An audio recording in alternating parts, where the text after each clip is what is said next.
कक्षा 10 के सभी बच्चे ध्यान दें। सूरदास जी का अगला पद। ऊधो जाओ तुम्हें हम जाने, श्याम तुम्हें यहाँ को नहीं पठियो, तुम हो बीच भुलाने। ब्रज नारिन सो जोग कहत हों, बात कहत न ल जाने। बड़े लोग न विवेक तुम्हारे, ऐसे भय अयाने। हम सो कही लई हम सही के, जिए गुनी ले सयाने। कहाँ अबला कहाँ दशा दिगंबर, मस्ट करो पहचाने। साँच कहो तुमको अपनी सो, बूझत बात न जाने। सूर श्याम जब तुम ही पठायो, सूर श्याम जब तुम ही पठायो, तब नए को मुस्काने। सभी विद्यार्थी ध्यान दें। प्रस्तुत पद कविवर सूरदास द्वारा विरचित पद शीर्षक से अवतरित है। प्रसंग में जानिए आप। प्रस्तुत पद में गोपिका, ब्रज की ग्वालबालाएं गोपिकाएं तथा कृष्ण के अभिन्न मित्र उद्धव जी के बीच वार्ता हो रही है। अभी इसके पूर्व पद में आप लोगों ने पढ़ा कि ऊधो मन न भय 10-20। जब उद्धव ने कहा कि आप लोग योग धारण कीजिए और मन से धारण कीजिए, तो वहाँ उस पद में भी मैंने बताया था आपको कि उद्धव मन न भय 10-20। गोपिकाओं ने कहा था उद्धव जी से, अरे उद्धव जी मेरे पास तो एक ही मन है और मेरे पास 10-20 मन नहीं है, और जो भी मन था वो श्याम के पास चला गया, वो श्याम के साथ चला गया। लेकिन फिर भी उद्धव जी ने उन्हें योग का उपदेश दिया था, कहा आप योग धारण कीजिए। इसलिए ऐसे उन सभी बातों को मद्देनजर अर्थात ध्यान में रखते हुए सभी गोपिकाएं उद्धव जी से कहती हैं कि उद्धव जाओ तुम्हें ही हम जाने। हे उद्धव जी जाइए, हम सब ने आपको पहचान लिया कि आप किस प्रकार के व्यक्ति हैं। व्याख्या में आप इसको लिखिए। प्रसंग में लिखने के बाद तब आप व्याख्या कीजिए इसकी। सभी गोपिकाएं उद्धव जी से कहती हैं कि अय उद्धव जी अब आप यहाँ से जाइए, हम सब ने आपको अच्छी तरह पहचान लिया। श्याम तुम्हें यहाँ को नहीं पठियो, श्याम अर्थात श्री कृष्ण जी ने तुम्हें यहाँ नहीं भेजा है, तुम हो बीच भुलाने। ऐसा प्रतीत होता है कि तुम बीच में ही रास्ता भूल गए हो।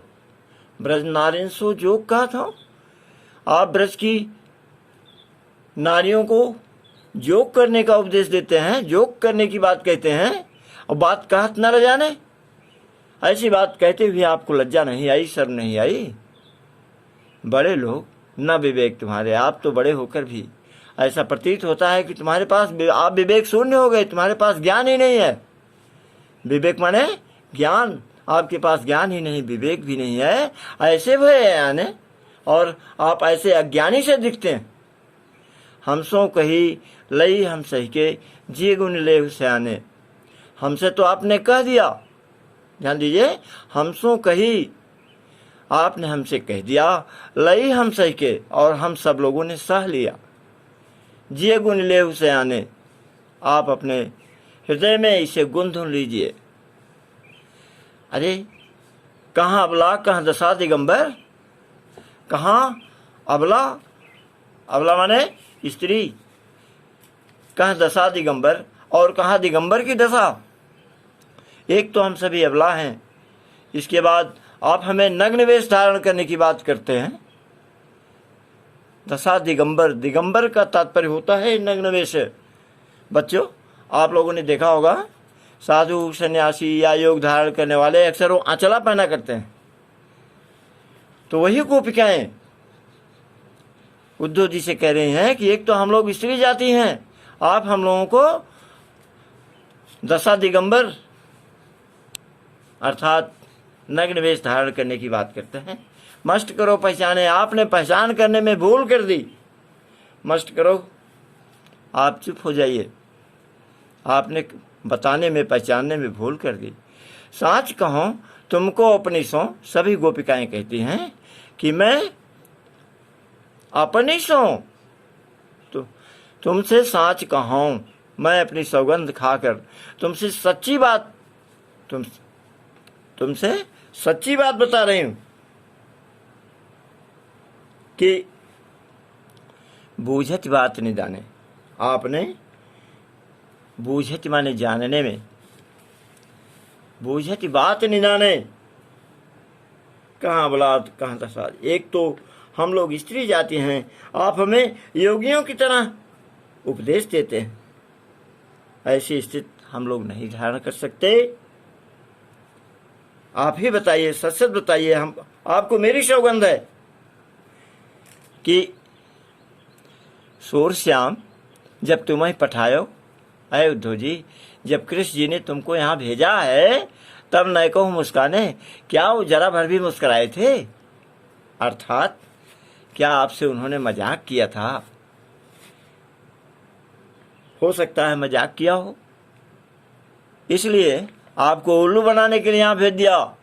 सभी गोपिकाएं कहती हैं कि हे उद्धव जी, जब कृष्ण ने आपको यहाँ भेजा तो क्या वे जरा भर मुस्कुराए थे? यदि मुस्कुराए थे तो आप यह मान के चलिए कि उन्होंने आपको मूर्ख बनाने के लिए यहाँ भेजा और आपको आपसे मजाक किया था। इसकी व्याख्या है।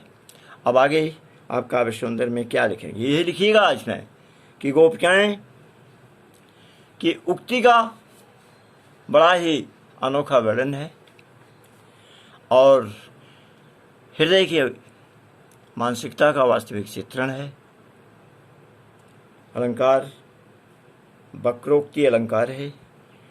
दशा दिगंबर बूझत बात, इसमें छेकानुप्रास अलंकार है। इस तरह बच्चों आपके इस पद का अध्ययन हुआ। अब अगला पद अगले दिन पुनः अध्ययन किया जाएगा।